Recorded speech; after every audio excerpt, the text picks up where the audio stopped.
Deməli, 10-cu sualda bizə nə deyir müəllimlər? Deyir ki, kater çayın axını ilə 3 saat, axına qarşı 4 saat gedib.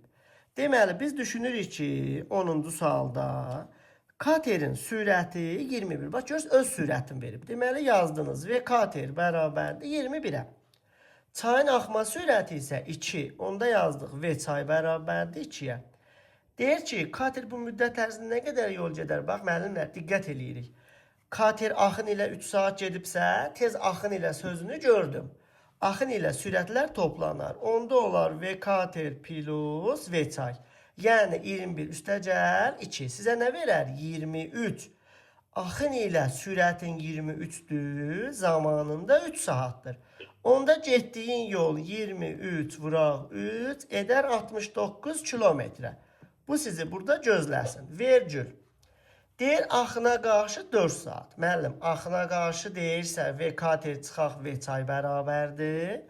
21-dən çıxaram 2 saat. Çünki sürətlər çıxılar.